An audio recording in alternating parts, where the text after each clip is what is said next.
దేవుని నామమునకు మహిమ కలుగును గాక. ప్రభునందు ప్రియులరా, మన ప్రభువు రక్షకుడునైన క్రీస్తు యేసు పరిశుద్ధ నామంలో మీ అందరికీ శుభములు. పరిశుద్ధాత్మ ధ్వని అంతర్జాతీయ పరిశీలనలు కువైట్ 20వ తేదీ జూన్ మాసము 2026 సంవత్సరం. ఇంకొక గొప్ప వాక్యంతో మీ ముందు కూర్చున్నాను. దేవుడు మన పట్ల గొప్ప ఉద్దేశం కలిగి ఉన్నాడు. పరిశుద్ధ గ్రంథం అంతా ఒక్కటే మాట చెప్తున్నాడు, ఏంటంటే సమాధానంగా ఉండండి, ప్రశాంతంగా ఉండండి, నెమ్మదిగా ఉండండి కదా. నిజంగా అన్నింటికంటే కష్టమైనది ఏంటో నేను నేర్చుకున్నాను, మీకు నేర్పించడానికి ప్రయత్నం చేస్తున్నాను. సమాధానంగా ఉండడం, ప్రశాంతంగా ఉండడం. ఈ ప్రశాంతత ఎలా ఉంటుందంటే, దేవుడు అబ్రహాంని నీ కుమారుడిని నాకు బలి ఇవ్వు అన్నాడు. ఏమైపోవాలి మనము? How you are dealing a situation అంటే, దేవుడు ఇప్పుడు హై ప్యాటర్న్ టెస్టింగ్ పెట్టాడు అబ్రహాం. అంటే దేవుడు బయట జరిగే వాటిని ఏ రోజు కూడా ఆయన అకౌంట్ చేయడు, అంటే లెక్కలోకి తీసుకోడు. అంతరంగంలో ఆయన గూడు కట్టుకుని నివసించాలని, నివాసం చేయాలని ఇష్టపడతాడు. కనుక the pulse rate, the blood pressure, ఇవన్నీ కూడా లోపలేగా. అంటే ఒక న్యూస్ అబ్రహాంకి ఇవ్వబడింది, ఏమని? నీ ఒక్కగానొక్క కుమారుడిని నాకు బలి ఇవ్వు. ద మూమెంట్ ఈ హియర్స్ దట్ వర్డ్, అంటే ఒక దర్శనం తనకి ఇవ్వబడిన తర్వాత ద మోటివ్స్ ఆఫ్ అబ్రహాం దానికి ఎలా స్పందించాడు? ఎప్పుడూలాగా దేవునికి ప్రయారిటీ ఇచ్చాడా, లేక పరిస్థితులను బట్టి నువ్వు ఇలాగ ఎలా చెప్తావు, నాకు ఇచ్చింది నువ్వే కదా? This is called the testing of Abraham. అంటే అబ్రహాముని శోధించాడు, కానీ the rest place of God are the best place chosen by God, is it or not? నిజముగా అబ్రహాముని నేను ఎన్నిక చేశానా, ఇది సరి అయినది అని లోకానికి తెలియాలి అంటే అబ్రహాము టెంప్టేషన్స్, తొందరపాట్లు, మూడ్స్ మీకు తెలుసు కదా ఎలా ఉన్నాయి అన్నదే పరీక్ష తప్ప అబ్రహాం ఏం చేస్తాడు అన్నది కాదు. అబ్రహాము ఏం చేస్తాడు అనేది దేవుడికి ముందుగానే తెలుసు. కనుకనే అబ్రహాము దేవుడిగా, జనములకు తండ్రిగా అబ్రహాంని సంతోషముతో, అబ్రహామా నీ బలము నేనే, నీ బహుమానము నేనే అని చెప్పి దేవుడు అబ్రహాము దేవుడిగా పిలువబడుతున్నాడు. ఈరోజు అటువంటి వాగ్దానము, మీరు దేవుని, అంటే జీవము గల దేవుని ఆలయమై ఉన్నారు. మీరు జీవము గల దేవుని ఆలయమై ఉన్నారు.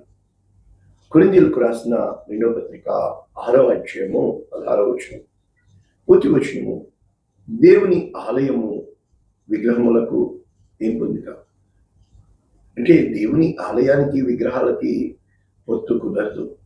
మనము జీవము గల దేవుని ఆలయమై ఉన్నాము. దేవుడు ఇలాగూ సెలవిచ్చున్నాడు, నేను వారిలో నివసించి సంచరించుతున్నాను, నేను వారి దేవుడిని ఉన్నాను, వారు నా ప్రజలే. ఎన్ని స్టేట్మెంట్స్ చెప్తున్నారు?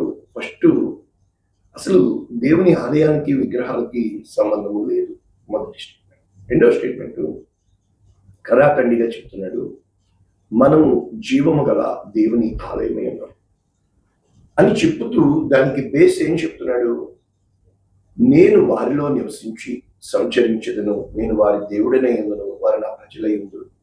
ఇవే వాక్యాలు మనము దేవుని యొక్క పరిశుద్ధ గ్రంథంలో చూసినప్పుడు, జకరియా గ్రంథము 2వ అధ్యాయము మనము స్పష్టంగా ఇక్కడ చూడగలుగుతున్నాము. దేవుని యొక్క వాక్యము ఎలాగా దేవుని కార్యాలు మన జీవితాల్లో స్పష్టముగా నెరవేరుతున్నాయి, స్పష్టముగా దేవుని కార్యాలు మీలో నాలో కలుగుటకు కారణమవుతున్నాయి అనే విషయాలు చాలాసార్లు మనం కంగారు పడే వాళ్ళంగా ఉంటాము. సియోను నివాసులారా, నేను వచ్చి మీ మధ్య నివాసము చేసేదను, సంతోషముగా ఉండి పాటలు పాడి. ఆయన ఆత్మ మన మధ్య ఉంది. ఆయన మనలో నివసించాలని ఇష్టపడుతున్నాడు. అద్భుతమైన వాక్యం కదా, నేర్చుకుందామా? ఇంగ్లీష్లో న్యూ ఇంటర్నేషనల్ వెర్షన్ ఈ విధంగా ఉంది. 2 Corinthians chapter 6 verses 16. What agreement is there between the temple of God and idols?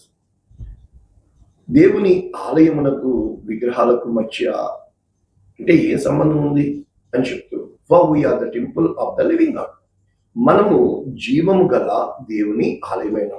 As God has said, దేవుడు చెప్పి ఉన్నాడు, I will live with them and walk among them. నేను వారితో కలిసి నివసిస్తాను, వారితో కలిసి నడుస్తాను. And I will be their God, నేను వారికి దేవుడినై ఉంటాను. And they will be my people, వారు నాకు ప్రజలుగా ఉంటారు. ఇది వాక్యం. అంటే ఎలా తెలుసుకోవచ్చు ఈ వాక్యాన్ని? మరి ఇప్పుడు క్లాగలైతే ఎలా తెలుసుకోవచ్చు అనేది దినవృత్తాంతములు 2వ గ్రంథం 6వ అధ్యాయం 18వ వచనంలో సొలొమోను గొప్ప మందిరం కట్టాడు కదా. ఏమంటున్నాడు సొలొమోను? మనుష్యులతో కలిసి దేవుడు భూమి యందు నివాసము చేయన, ఆకాశము మహా ఆకాశము నిన్ను పట్టజాలవే, నేను కట్టిన ఈ మందిరము నిన్ను పట్టునా. ఎంత మంచి మాట! అంటే మరి ఇంత మంచి మాట మాట్లాడడానికి కారణము దేవుడు ఇలాగ సెలవిస్తున్నాడు కదా. యెషయా గ్రంథము 66వ అధ్యాయము 1వ వచనంలో దేవుడు ఇలా అంటున్నాడు, ఆకాశం నా సింహాసనము, భూమి నా పాత్ర. అంటే మీరు నాకు ఇల్లు కట్టాలనుకుంటారా? ఏ పాటిది? అవన్నీ హస్తంతో చేసేవి కదా. కానీ వాటిలో ఉండడు దేవుడు. దేవుడు ఎవరిలో ఉంటాడు? ఎవడు దీనుడే, విరిగి నలిగిన హృదయం కలవాడు. అంటే చాలాసార్లు మనకి ప్రశ్నలు వస్తూ ఉంటాయి, జవాబులు వెతకం. ఆ ప్రశ్నని బట్టి మనము టెంపరామెంట్స్ అంటే భావోద్రేకాలు 2 రకాలుగా ప్రాబ్లమ్స్ని సాల్వ్ చేయొచ్చు. ఒకటి ఇమోషన్స్, రెండవది ఇంటెలిజెన్స్. ఇమోషన్స్ అంటే ఏంటంటే నీ మూడ్స్, భావోద్రేకాలు అవి మారిపోతూ ఉంటాయి. రెండవది ఇంటెలిజెన్స్, జ్ఞానం. జ్ఞానం ఎప్పుడూ కూడా ఓర్పు లేనిది జ్ఞానం అవ్వదు. ఎగ్జాంపుల్కి, ప్రశాంతంగా ఉండే నీటిలో చిన్న రాయి పడింది అనుకోండి, కలకలు వచ్చేస్తాయి, బురదంతా పైకి వస్తుంది. కాసేపు ఆగు, దాన్ని నెమ్మదిగా ఉండని, అప్పుడు ప్రశాంతంగా ఉంటుంది. అంటే దాని లోపల సర్దుకుంది, బయట కాదు. అదేవిధంగా మజ్జిగ బాగా కలిపి పెడతాం, వెంటనే తాగితే కమ్మగా ఉంటుంది. కాసేపు ఆగితే ఆ పెరుగు కిందకి వెళ్ళిపోద్ది, తేట పైకి వచ్చేస్తుంది. అంటే చాలా విషయాల్లో మన జీవితాల్లో కొన్ని కలిసిపోయినవి ఉంటాయి. ఉప్పు ఎందుకు మీరు లోకమునకు ఉప్పై ఉన్నారు, ఉప్పు సారవంతమైతే అని ఎందుకన్నాడంటే ఇక్కడ దేవుని ఆలయం కోసం చెప్తూ, ఈ ఉప్పుకి ఉన్న గుణము, కరివేపాకుకు లేని గుణము ఏంటంటే, ఈ కరివేపాకు వేస్తే చాలా బాగుంటుంది, రుచిగా వస్తుంది. కానీ ఒకసారి అది లోపలికి వెళ్ళిపోయాక ఆకు మిగిలిపోతుంది, తీసి బయట పడేస్తాం. కనుక చాలాసార్లు కరివేపాకులాగా మనం పైనే ఉంటాం. కానీ ఉప్పు అలా కాదు, కలిసిపోద్ది. ఇంక ఉప్పును నువ్వు తీయలేవు. ఉప్పు తీయాలంటే అది కూర మొత్తం వేస్టే.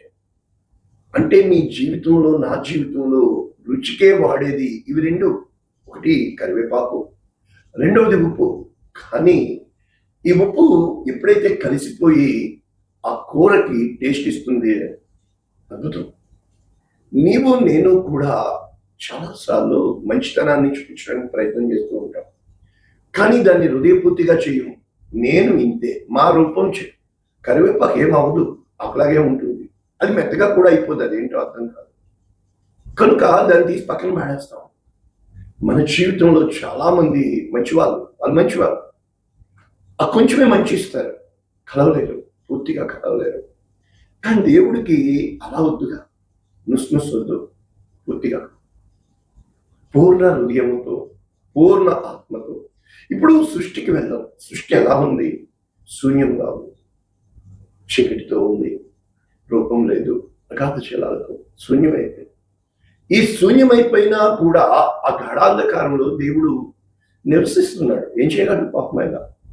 ఆ గాఢాంధకారంలో ఉన్న దేవుడు ఈ శూన్యంలో ఉన్న భూమి మొదలుపెట్టింది, ఇక చాలు ఈ అంధకారము, నాకు వెలుగునివ్వు అని. సో అంధకారంలోంచి దేవుడు వెలుగుని తీశాడు. నీ జీవితంలో, నా జీవితంలో ఎన్నో చోట్ల ద్వారాలు మూసుకుపోయినాయి కదా. కారణం ఏంటంటే ఎక్స్టర్నల్, ఇంటర్నల్, బయట, లోపల. చాలాసార్లు మనము అంటే వాళ్ళు రాసింది ఫిలాసఫర్స్ ఏమంటారంటే నీ బయట జరుగుతున్నదై నీ లోపల జరుగుతున్నది. 3 రకాలంట. అడ్వర్స్ అంటే నీ బయట జరుగుతుంది, కాన్సిక్వెన్సెస్ బయట జరుగుతుంది, కానీ ద బిలీఫ్ ఇది లోపల ఉన్న నమ్మకం. అంటే ఇటు పక్కన ఉదాహరణకి నీ ఉద్యోగం పోయింది ఉద్యోగం. ఇప్పుడు ఈ బిలీఫ్ని పక్కన కాన్సిక్వెన్సెస్, జీతం రాదు, ఉద్యోగం పోయింది, ఎలా బతకాలో తెలీదు, ఏం చేయాలో తెలీదు, ఎక్కడికి వెళ్ళాలో తెలీదు, మళ్ళా కొత్త ఉద్యోగం వెతుకోవాలి, ఎలా ఉంటుందో తెలీదు. సో ఈ కాన్సిక్వెన్సెస్ మార్చలేము, పోయే ఉద్యోగాన్ని ఆపలేము, కానీ ద బిలీఫ్ నీ నమ్మకాన్ని. ఇప్పుడు దేన్ని చూస్తున్నావు? గందరగోళంగా. అంటే ఒక సమస్య నీకు ఇవ్వబడింది, ఆ సమస్యని how you are handling it. So ఇక్కడ మొట్టమొదట నీకు కావాల్సింది నెమ్మది. ప్రశాంతంగా కూర్చో, నెమ్మదిగా ఉండు. ఎప్పుడైతే నువ్వు ప్రశాంతంగా ఉంటావో, నెమ్మదిగా ఉంటావో, దేవుని కార్యాలను చూస్తావు, దేవుని గుణగణాలను చూస్తావు, దేవుని స్వరూపాన్ని నువ్వు చూస్తావు, దేవుని మహిమను నువ్వు చూస్తావు. కానీ ఎప్పుడైతే ఈ ప్రశాంతత పోగొట్టుకుంటావో, ఉద్యోగం పోవడము జరిగేవి, నేనే నీ మొదలు, నేనే నీ తొదలు, ఆది నేనే, అంతం నేనే, అల్ఫా నేనే, ఒమేగా నేనే, మొదటివాడు నేనే, కనపడ్డాడు, I am that I am. నువ్వు మధ్యలో వచ్చావు, మధ్యలో పోతావు. అంటే నీ హృదయంలో నివాసము కోరుకుంటున్న దేవుడు దేనికి పొత్తు పెడతావు? నేనే, నేను తప్ప వేరొక దేవుడు నీకు ఉండకూడదు. సో చాలాసార్లు మనము ఎలా వెళ్తాం? అవుటర్ ఎక్స్టర్నల్ జరిగే దేన్ని మనం కంట్రోల్ చేయలేం. ఒకటి తిట్టాలనుకుంటున్నాడు, తిట్టినాయండి, నువ్వు ఎందుకు కంట్రోల్ చేస్తున్నావు? ట్రాఫిక్లో వెళ్తున్నావు, ట్రాఫిక్ వచ్చి పడిపోయావు, పోనీయండి ట్రాఫిక్. కానీ ఇంటర్నల్ అంటే నీ లోపల ఎలా ఉన్నావు? సో సింపుల్, ఒకటే భావం ఏంటంటే నీలో ప్రశాంతంగా ఉండాలి. ఎలా ఉండాలి ప్రశాంతత? ట్రాఫిక్ బయట, కానీ లోపల కాదు కదా. నువ్వు చిరాకు పడిపోయి ఆడిందిట్టి, ఈడిందిట్టి, ఆడినని, ఈడినని రిలాక్స్ యార్. మైండ్ సెట్ చెడ్డవారిని చూచి వ్యసన పడకు. ఈ హృదయం ఆయన ఆలయం, ఆయన నీలో నివాసం కూడా. ఇప్పుడు భూమిని చేసుకున్నాడు కదా 6 రోజులు. He want to take rest, విశ్రాంతిలోకి వెళ్ళాడు ఆదాం కావచ్చు. కానీ విశ్రాంతి మిగలనిచ్చారా? ప్రశాంతత ఉండనిచ్చారా? భూమిని నాశనం చేస్తాడు. దేవుడు తలదాచుకున్నాడు ఎక్కడ తెలుసా? ఓడలో, నోవాహు హృదయంలో. అడుగుతాడుగా, నక్కలకు బొరియలు, ఆకాశ పక్షులకు గూళ్ళు ఉన్నాయి, కానీ నీ హృదయంలో నాకు స్థానం లేదు. అంటే దేనికి పరిగెడుతున్నావు? ప్రజల ముందు అద్భుతంగా ఆరాధిస్తున్నావు. No no no no no ఆత్మతోనూ సత్యముతోనూ ఆరాధిస్తే యెహోవాకు ఇష్టమైన సమస్యలు ఎందుకు పంపుతాను? నిన్ను విరగొట్టాలి, విరిగి నలిగిన హృదయాలు. నా మీద ఆధారపడు, నా పైన I'm there for you. Abraham ఏమన్నాడు? యెహోవా చూచుకున్నాడు. He never ever be tempted. తను लाइक ले लो, दिल पे मत दो यार, क्यों लाइक क्यों होता है? ఎందుకు ఏడుస్తున్నావు? సంతోషంగా ఉండు. నీ సంతోషాన్ని ఎందుకు నువ్వు దూరం చేస్తున్నావు? అందరూ అంటారా, ఎటీడే రోడా, లెట్ ఇట్ బి, నీకేం పోయింది? అది వాడి అభిప్రాయం, నీది కాదుగా. నీలో ఉన్నవాడు లోకంలో ఉన్నవానికంటే గొప్పవాడు. ఈ లోకంలో బ్రతకాలంటే ఉద్యోగం కావాలి, ఈ లోకంలో కావాలంటే బతకాలంటే డబ్బు కావాలి, ఈ లోకంలో ఏది చేయాలన్నా కూడా నీకు ఏదో ఒకటి కావాలి. కానీ అసలు బ్రతికే కావాలి అంటే జీవం ఉండాలిగా. ఆయన జీవమై ఉన్నాడు. నేనే మార్గం, నేనే సత్యం, నేనే జీవం. అందుకని ఈ యొక్క ఫుడ్ స్టూల్, ఇప్పుడు అర్థమైంది కదా, భూమి ఆయన ఫుడ్ స్టూల్. అంటే ఆకాశం సింహాసనము, కానీ సింహాసనం మీద కూర్చున్నవాడు రెస్ట్ ఉండదు. ఆ రెస్ట్ ఎప్పుడు కూడా పాదాలు పెట్టుకుంటాం కదా. అర్థం ఏంటో తెలుసా? అది పాదాల కింద కాదు. ఇక్కడ ఇంగ్లీష్లో చాలా బాగుంది. David rose head is feet అన్నది. అంటే దావీదు తన పాదముల మీద నిలబడి, అంటే నీవు పాదము భూమి మీద నిలబడితేనే నువ్వు ఎంత ఎత్తైనా, అదే కదా ఆకాశము, ఇదే కదా భూమి. కనుక కీర్తనలు 9:9 ఏమన్నాడు? యెహోవాను ఘనపరచుడి, ఆకాశము ఆయన సింహాసనము, భూమి ఆయన పాదపీఠం. ఆయన ఇంగ్లీష్లో అలా లేదు, worship God at his footstool, ఆయన పాదపీఠమందు దేవుని ఆరాధించండి, తెలుగులో సాగిలపడి అని. You have to kneel down, వందని ప్రతి మోకాలు ఆయన నామమున వంగును.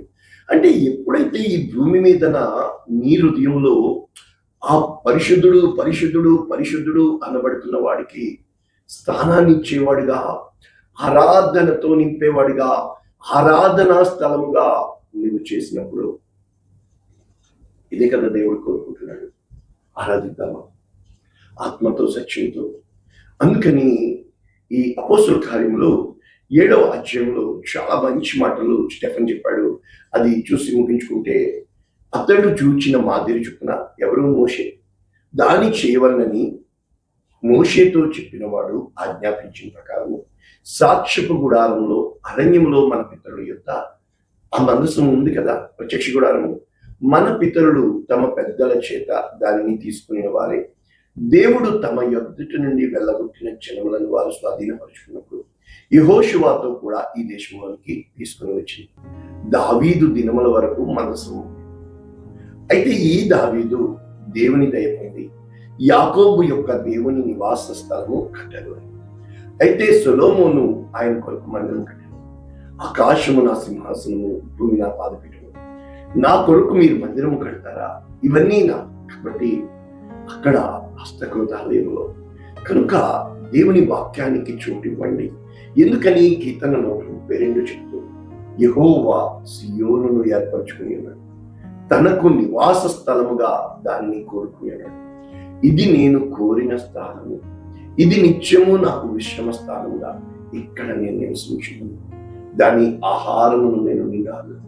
ఈ రోజున నీ హృదయాన్ని కోరుకుంటున్నాడు. నీ హృదయము దేవుని ఆలయము. ఇవే మాటలు 1 కొరింథీయులు 3:16, మీరు దేవుని ఆలయమై ఉన్నారని, దేవుని ఆత్మ మీలో నివసించుచున్నాడని మీరెరుగురా.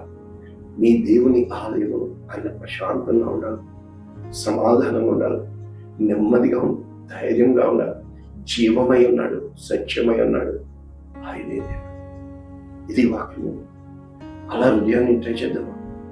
పరిశుద్ధుడా, ప్రేమ కలిగి వ్యక్తపడిన ఈ వాక్యము అనేక మందికి ఆశీర్వాదంగా, అనేక మందికి దీవెన, లక్షల మందికి రక్షణ. నీవు మా హృదయాల్లో నివసించే దేవుడు. యేసు నామములో దీవిస్తున్నాము. ఆమేన్. God bless you all.